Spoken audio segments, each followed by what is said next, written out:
Para dan terkasih, kita renungkan bersama pada hari ini. Bacaan pertama kita hari ini kita mendengarkan kitab dari Hakim-Hakim, di mana kisah perebutan kekuasaan yang melibatkan putra dan keturunan Hakim Gideon menonjolkan kepada kita. Saat itu Gideon memiliki banyak anak dari istri dan bundiknya. Hal itu memang biasa umum di antara orang Israel. Sebagai hakim dan penguasa bangsa Israel, Gideon telah mendapatkan kekuasaan yang besar bagi anggota keluarganya yang menyebabkan konflik setelah kematian Gideon. Dalam hal ini Abimelek, salah satu dari putra Gideon, menginginkan kekuasaan dan kemuliaan dan membujuk kerabatnya di kota Sikem untuk mendukungnya dalam rencana keji dalam merebut kekuasaan untuk dirinya sendiri dengan mengumpulkan dan membantai semua saudara laki-lakinya sendiri dan kerabat dari ayah Gideon, 70 saudara laki-lakinya yang lain, dengan hanya satu yang bernama Yotam yang berhasil lolos dari pembantaian. Yotam yang sama inilah yang berbicara di Sikem menentang keputusan mereka untuk mendukung dan mengangkat Abimelek atas diri mereka sendiri sebagai raja mereka. Menyoroti bagaimana mereka membuat keputusan yang mengerikan dalam melakukannya dan memilih orang jahat sebagai penguasa mereka dengan membuat sebuah cerita di mana dia menyoroti 4 pohon yang berbeda, yaitu pohon zaitun, pohon ara, anggur, dan semak duri, yang ingin dijadikan raja oleh pohon-pohon lain atas diri mereka sendiri. Ini berfungsi untuk menyoroti bagaimana dengan memilih dan mengangkat Abimelek menjadi raja mereka sendiri, orang-orang Sikem telah membiarkan ambisi, keserakahan, dan ego orang itu menjadi lebih buruk, seperti yang kemudian ditunjukkan oleh tindakannya dalam melakukan perang dan konflik untuk menyerang mereka. Orang jahat seperti itu seharusnya tidak diizinkan untuk mendapatkan kekuasaan dan posisi.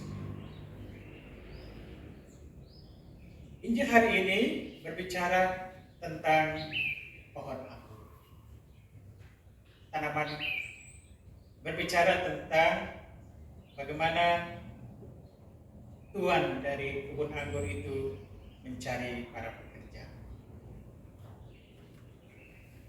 Saudara-saudaraku yang terkasih, para pendengar, kita mendengar bagaimana Tuhan berbicara kepada murid-muridnya dengan menggunakan perumpamaan pekerja di kebun anggur, di mana mereka dipanggil dan dikumpulkan oleh pemilik anggur untuk bekerja di kebun anggurnya. Semuanya diberi upah yang sama, adil, bahwa pemilik terus mencari lebih banyak orang untuk bekerja di kebun anggurnya sampai jam terakhir. Melalui perumpamaan ini Tuhan ingin menunjukkan kepada kita bagaimana Dia sendiri yang diwakili oleh pemilik kebun anggur itu mencari kita semua untuk mengikuti Dia dan menjadi murid dan hambanya dalam menempuh jalannya dan mengikuti teladannya secara khusus dan khas. Imam, bruder, calon imam, biarawan.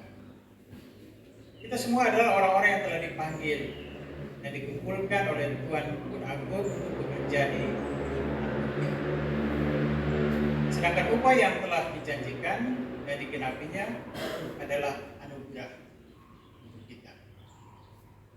Itulah sebabnya ketika para pekerja yang dipanggil tadi menggerutu dan mengeluh kepada pemilik anggur, mengapa mereka dibayar sama dengan mereka yang sudah mulai bekerja pada jam terakhir, pemilik anggur mengingatkan kepada mereka bahwa semua orang yang bekerja untuknya akan mendapatkan imbalan yang sama seperti yang sudah disepakati.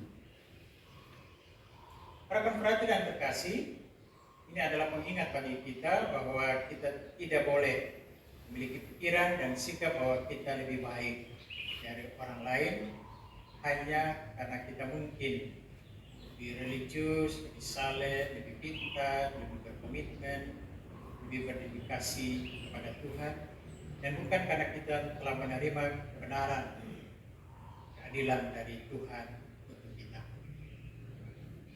Kita semua sama-sama dikasihi oleh Tuhan.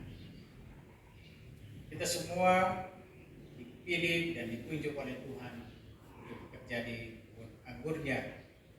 Dan kita semua mempunyai tugas yang satu dan sama, menjadi pewarta kabar baik. Kasihlah hati kudus Yesus di seluruh dunia, itulah pewartaan kita. Upah kita sama, semua sama, yang sudah diberikan oleh Tuhan kepada kita. Frater yang terkasih, Romo Purwo tentu saja telah mengakhiri pertandingan ini. Dia diutus oleh Tuhan untuk bekerja di kebun anggurnya. Dia telah menerima upah yang Tuhan janjikan kepadanya.